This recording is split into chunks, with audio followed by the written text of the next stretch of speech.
tell me about you and your brother. Your brother has Down syndrome, and you really feature him and your relationship with him a lot on your channels. I also know you recently gave a big donation to, I think, the Down syndrome, one of the associations here in Dubai. And tell me if it's me, but I feel like your relationship with your brother has gotten even closer over the last couple of years. And I see him more often on your socials. I see you talking more about him. And I know not only the fact that he has Down syndrome, but he also struggled with some crazy medical issues when he was a kid. First surgery at 7 days old, cancers and leukemias. I mean, it sounds like a harrowing journey. You said that like his medical file was like a book this thick. I mean, that's such a wild relationship compared with everything else that goes on in your life. Tell me about your brother, your relationship, how it's changed over the years. Well, I mean, he's the best person in the world. He's like my favorite human in this universe, and he's Why? Because he's just full of love and good energy and good vibes. He always just wants you to feel good, and he's so genuine. I just love him. Like, it's just like unconditional love, and he has the same to me, and also in the family, like we all love him. Like he's our, like, you know, you're not supposed to have favorites, right? But in the family, we all say he's the favorite. It's just undeniable. Wow. So that's just a fact. But yeah, he's been through a lot, and he's our little hero.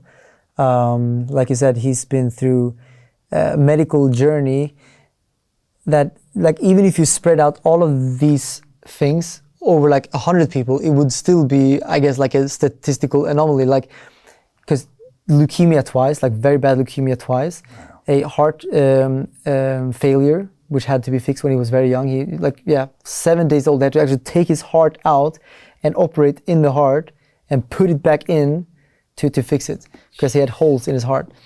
And not only that, but also a huge lymphangioma on his leg. So they couldn't treat it for the first few years because he had so many other issues. But eventually, when all of those issues were gone, they had to operate with, I think it was 11 surgeries on his leg to get this huge lymphangioma away, but they were not able to fix it. It never healed. So for many, many years, he had a whole big open wound. His whole leg was open, just leaking. Wow. And he couldn't go swimming. He couldn't do, actually not much at all, because it was getting in infections all the time. So he was getting sick all the time, fainting, and like his first 10 years were like a nightmare. Wow. Not only for him, but also for the family, because, you know, especially my parents, because they had to take care of him and deal with him, you know, like they spared me and my sister a lot by not telling us everything all the time, because we were so young and my parents didn't want us to share that burden. So it was kind of them, I guess, to then take that burden themselves, but it was huge on them, you know. Peter Thiel took $500,000 and turned it into $1 billion using the exact same techniques we're using inside the investment club. He met a CEO, his name was Zuckerberg. He pitched him the deal and he said, okay, I'll give you $500,000. Mark went public and sold the shares to people like you. Well, what happened to Peter? Well, he exited and got a 2,300x return. The wealthy invest in early stage companies, folks. The public markets are for suckers. It's a rigged game. By the way, this happens in crypto as well. It's called pre-sale tokens. This is Solana. Does anybody know this chain? They sold pre-sale tokens for 4 cents. And you can see the date on there, April 5th, 2018.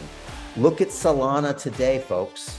That thing's up over 1,000x. The media and Wall Street and all these hype people get you to buy the top. Meanwhile, they put their clients in at the bottom and they use you for liquidity to make their clients rich. You can play this same game. You just have to have the financial education and the deal flow. That's it. But now in hindsight, when I look back, I don't even understand how they were able to go through all of that. And also my brother, because like being in hospital all the time like that. And so my dad, he was in the hospital during the nights, and my dad and my mom during the days. So my dad could work during the day, so they could make money. Wow. But insane journey. Do you think that really grounds him? I mean, for someone who's been through all of that, that must just give him a different kind of energy. I don't know, actually. Like for him, I guess this is just normal life. I guess so, right? Because he doesn't know anything else. He just, that's what he knows. I know that he but he never complains. That's the thing. Like he's such a strong person, you know, like going in and out of hospitals, like, you know, like injections and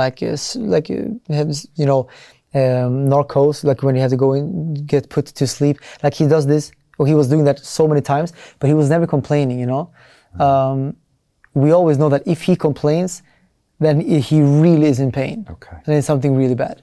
So he's a very strong little warrior, you know, which is insane. And you were saying that sometimes with people with Down syndrome, their IQs might be lower, but a lot of times their EQs are higher. So a much more of an emotional awareness or an emotional vibration. 100%. So of course it's a mental disorder. So it's a mental handicap. His IQ is dramatically lower than a normal person, that's for sure. So he will never be able to count maths or do certain things like we do. But on the social side, he's fully functioning. He speaks more than most people. Like he's very verbal, very social, and has good humor. He's very funny. You know, like he likes to laugh and make fun, and like, you know. So he's a very happy little guy. And then, on the emotional side, it's something strange. I've never researched it, but I've noticed with my brother and other people with Down syndrome that they do have some elevated sensitivity for emotions and for human behavior, like interactions. So, like, he's the only one who can, like, see in my face how I feel. Like, if I have a bad thought and I kind of, like, he can immediately, like, are you okay? Like, oh, like something. Like he will pick up on it, and also on a other note, like if people are fighting, for example, like sometimes my parents would be fighting, right? It gets to him a lot. Like this energy and this, it's for him very impactful, and sometimes he can just start crying when someone else is fighting because it's like it's this emotional sensitivity is very high. So.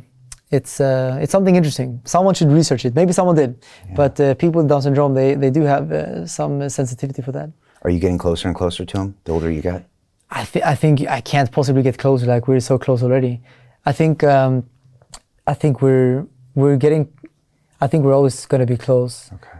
I think if possible to get closer, but I think we're already so close.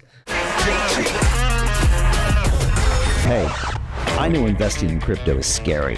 It takes a real leap of faith because there are so many scams, rug pulls, and bad actors out there. It's a dangerous business, which is why 95% of people lose all their money.